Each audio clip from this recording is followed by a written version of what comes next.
భోజన ప్రియులందరికీ నమస్కారం. పల్నాడు రుచులకి స్వాగతం.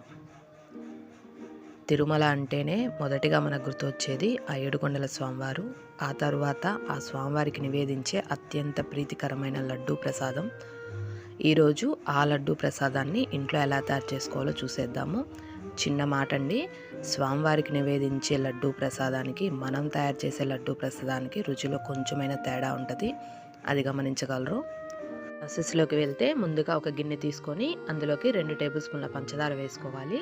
అలాగే 2 టేబుల్ స్పూన్ల బియ్యపిండి వేసుకోవాలి. ఇందులోకి 4 టేబుల్ స్పూన్ల పాలు పోసుకొని పంచదారని పూర్తిగా కరగనివ్వాలి. ఇక్కడ నేను గేదె పాలు వాడుతున్నాను. మీకు దొరికితే కనుక స్వచ్ఛమైన ఆవు పాలు వాడుకోండి. ఇలా పంచదార అనేది పూర్తిగా కరిగిన తర్వాత 1 కప్పు జల్లించుకున్న శనగపిండి వేసుకోవాలి. శనగపిండి వేసుకొని ఒకసారి కలిపేసి కొంచెం కొంచెం పాలు పోసుకుంటూ మనం బూందీకి పిండి ఎలా రెడీ చేసుకుంటామో అదే విధంగా కలుపుకోవాలి. ఎక్కడా ఉండలు అనేవి లేకుండా చూసుకోవాలి. ఇలా కలిపేసుకొని ఒక 5 నిమిషాలు పక్కన పెట్టేసుకుందాము. ఈ లడ్డు కనుక మనం ఖచ్చితమైన కొలతలు కనుక వాడితే పర్ఫెక్ట్ లడ్డు వస్తుంది. ఇప్పుడు స్టవ్ ఆన్ చేసి బాండి పెట్టుకొని 2 కప్పుల స్వచ్ఛమైన నెయ్యి వేసుకోవాలి. నెయ్యి బాగా కాగిన తర్వాత మంటని మీడియం ఫ్లేమ్ మీద పెట్టుకొని బూందీ వేసుకోవాలి. మంటని ఏమాత్రం హై ఫ్లేమ్ మీద పెట్టకూడదండి. మీడియం ఫ్లేమ్ మీద పెట్టుకొని బూందీని వేసుకోవాలి. బూందీ అనేది మనకు కొంచెం రంగు మారి క్రిస్పీగా అయ్యేంత వరకు వేయించుకోవాలి. ఇలా వేగిపోయిన బూందీని పక్కన పెట్టేసుకుందాము. ఇదే విధంగా మిగిలిన పిండితో బూందీ వేసేసుకుందాము.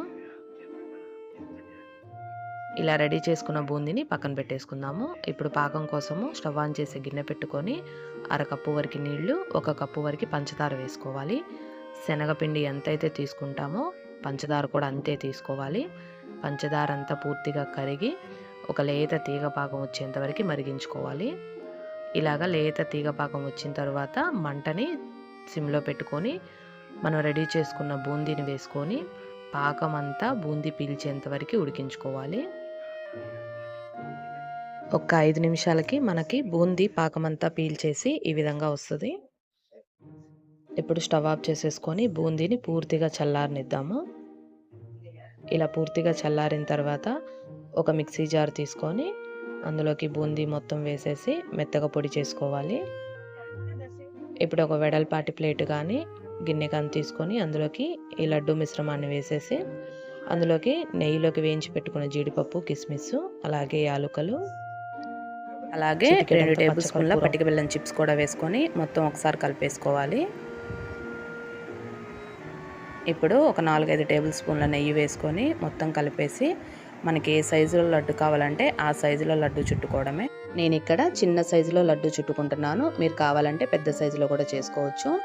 మధ్య మధ్యలో ఇంకొంచెం నెయ్యి వేసుకుంటూ లడ్డు చుట్టుకుంటే ఇంకా చాలా రుచిగా ఉంటుంది. ఈ లడ్డూకి ఎంత నెయ్యి ఉంటే అంత రుచిగా ఉంటుందండి. ఎవరికైనా దొరికితే కనుక ఆవు నెయ్యి వాడుకోండి, ఇంకా చాలా బాగుంటుంది టేస్ట్.